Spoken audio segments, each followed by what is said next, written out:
Good evening, everybody. We are joined by Team Liquid, who are coming off of their match against EDG. We'll begin with questions from the remote media and then take any in-house questions. We'll go to Brandon with the first question.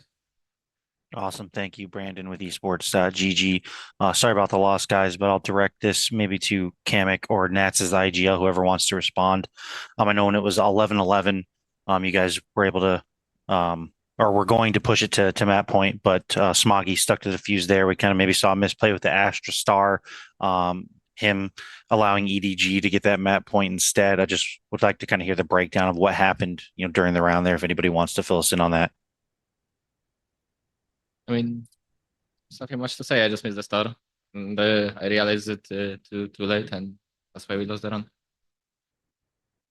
Yeah, I honestly don't think there is a lot to add to that. Unluckily, we just missed the star. No one else knew that they can defuse like that, so that's why it kind of was reaction as you saw on the match how it was.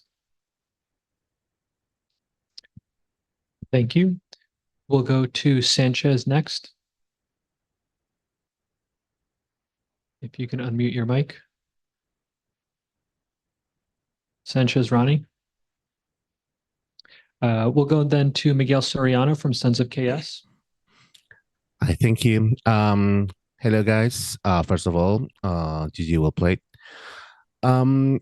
As we face in life situations that are sometimes does not go in our way, but those are the situations where we learn the most. What would you say it's the biggest learning you had from today, and that you might apply on further matches?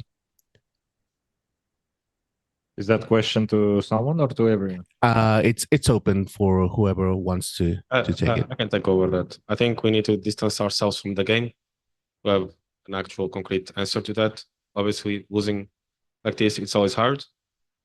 But yeah, we need to distance ourselves from today's game and maybe see from another perspective and understand exactly what went wrong. Thank you. We'll go next to Pedro Romero. Yes. Hello, guys. First off, likewise, commiserations on the loss. Hopefully, you guys can bounce back in the next one. I got a question. I'm gonna send it over to the coach, Coach Lohan.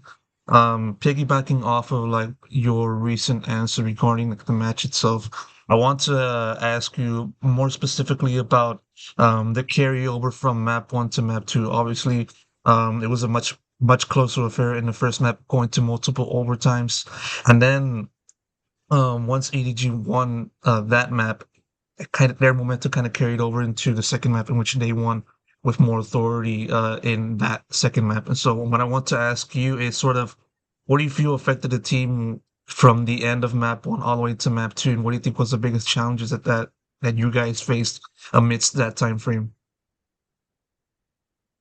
I think we're expecting to win the first map, our map pick. We know that Pearl specifically is it's a map that we are working on. It felt that us not winning the map, the split in the fashion that it happened, we pretty much lost due to mistakes that we did, not because the other team played better. I think it affected a lot our confidence going to our next map. I mean, we tried. So what matters the most is just review what happened on this game and learn from it and do better next time. Thank you. We'll take the next question from End Poem. Thank you. I will ask the question in Chinese first and then translate into English. This is a question for all the players and co-coaches. 那么 Team Liquid 我注意到在今天2张地图都使用了耶路这个英雄，那么请问你们对于这个英雄的现状有什么样的看法？那么在今天比赛之后对他的理解是否有所改变 ？So I noticed that you guys play Yoru in both maps today. So what do you think about the current status of this agent, and has your understanding of it changed after today's match? Thank you. I think it's a question to me. Yeah. The Yoru player. I don't know. To be fair, this meta is hard to play the game right now. I think Yoru as an agent is absolutely broken, especially after playing today. I think the random TPs I did, the agent allowed me to do is, I don't know. It's actually crazy how the broken agent is. Yeah, I think that's just it about the agent. Okay, thank you. Thank you. We'll go next back to Pedro Romero. Yeah, I'm gonna send this one to the trio of Kiko, Camo, and Kamek. I mean, although this is coming off of literally a losing result, I just want to ask you sort of what the experience was like for you guys to step onto the Master stage, because I believe this is the first time for you guys to actually be in a Masters like international major event. So, I mean, what was that experience like for you, and what are some of the takeaways that you can like will carry with you like from then until the next match?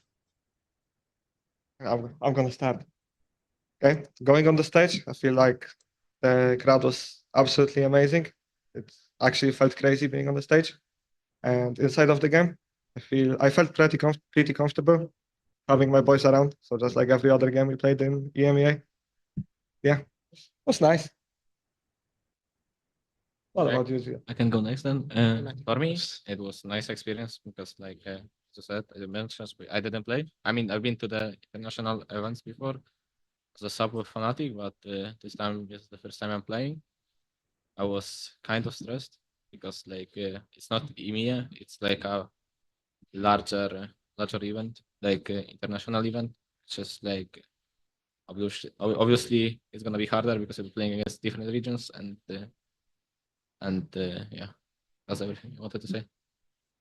For me, I was super excited to come play on the stage. I think there was my family in the crowd, so I was looking at them every time I did well. So they were they were cheering for me a lot, so that gave me a lot of motivation. But yeah, it was really fun. Thank you. Are there any questions from the on-site media or any other questions from the remote media?